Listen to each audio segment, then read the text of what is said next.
Hi guys and welcome to another gaming review. This time I'm taking a closer look at the Dell Alienware X51. You can see the specs on the left. This is already the highest spec version. Keep in mind lower spec versions of course will get lower performance. Since I don't have a capturing device, I did record it with my camera straight from the monitor for you to see. There will be 1 minute of footage for every game. You can see on the right 30 seconds of 1080p and 30 seconds of 1440p. So let's jump into the first game, which would be F1 2015. As you can see, frame rates are well above 60 frames, going as low as 50 frames and going as high as about slightly above 70. This is in maxed out settings, absolutely playable at all times. Maybe the minimal frame rate with 50 frames is not good enough for some people, but I found it to be actually quite good. No problems here at all. And in a few seconds we will switch to 1440p just so you can see how well that would run.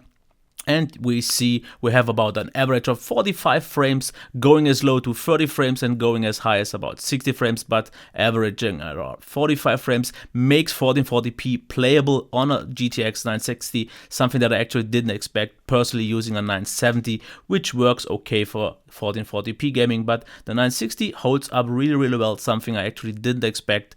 With highest frame rates of about 40-45% in 1440p, this is quite good.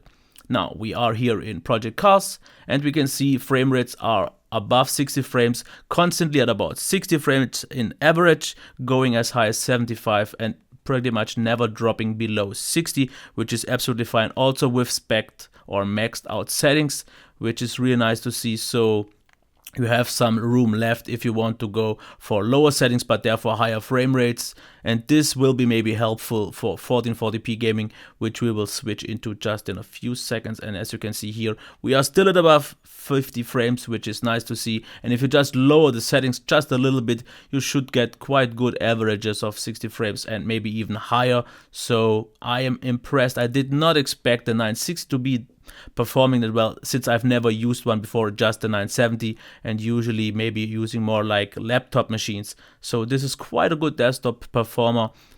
In average, I would say it's definitely good and suited for 1080p gaming. 1440p though is possible. Here we are in Call of Duty, and as you can see, 60 frames are pretty much locked at all the time. Not really any frame drops. This is on high settings, pretty much all maxed out. Quite a good balance. It works out really nice. Is smooth, absolutely playable at all times, no problems here at all. I didn't find it to be necessary to switch to 1440p because once we will see that, you will see we will lose a few frames, and in a shooter this is a little bit more concerning. As you can see here, we are at higher or mid 40 frames, which is still good enough, but on a shooter I would definitely prefer 60 frames to have been constantly running. You can just lower the settings of course, but as I already said, if you want this machine for 1080p, you can max out or go very high on all the games. If you want 1440p, you will have to maybe get to medium settings or slightly higher settings. Still okay, still no problem, and actually more than I expected it to be. Now, Battlefield, as you can see here, this is on high because Ultra took down at least 30% of frame rates, so I chose high. And as you can see, we are at 80 to well above 100 frames.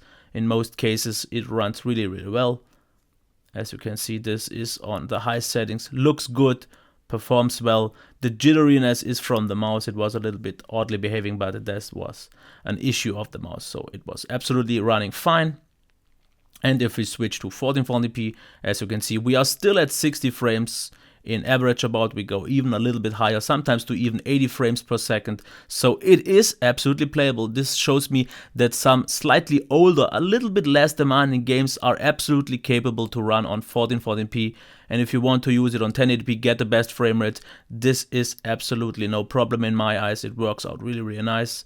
So if you have some new, more demanding games, you can still play them at 1080p. Maybe not always on highest settings, like you will see here on Witcher, because I didn't bother about going to 1440p this time. This is the second of 4 graphic presets. It runs really well. We are at usually 45-50 frames per second, which is good, but I personally wouldn't want to go even lower. I will switch in a few seconds to the third of 4 settings, and then you will see that 1440p maybe wouldn't make so much of sense. Just wait a little bit and we should be here. And as you can see, we are at about 30-35 frames per second. So if you are good with an average of about 30 frames or a minimum of 30 frames, 1440p maybe is considerable, even lower settings, but considering this is the third of 4 settings on 1080p with good frame rates, this is actually where I would like to stick. I wouldn't really go higher in terms of the resolution, and I wouldn't definitely go higher in terms of the settings. So just keep that in mind for Witcher, since it's one of the more demanding games. Now here in Fallout, this is 1080p on high settings. I didn't bother to go on the highest one because I already see here frames dropping to slightly something at around mid 30s. Now we are still at mid 40s to 50s, but once we get into a little bit of a more demanding terrain that you will see right now. Here we are already at higher 30 frame rates, so I wouldn't definitely go to ultra settings. High looks already good. I wouldn't really sacrifice too much of performance. And 4040p though was quite nice to see that it just dropped about 5 frames in average. So this once again as a conclusion shows me 1080p with mid to high and even maxed out settings is absolutely no problem on this device. And if you want to play 1440p, you can still do that with about lower to mid settings, slightly going higher. But I would definitely see this machine overall as a absolutely top capable 1080p machine. If you want to play all games on 1440p, maybe you should go for something higher than a 960 after all, but overall the performance is definitely better than I expected from a 960. Okay, that was my gaming review. I hope you liked it. Please give it a thumbs up, reshare this video maybe, and subscribe to the channel if you want to see more content like this. Okay, until next time, bye.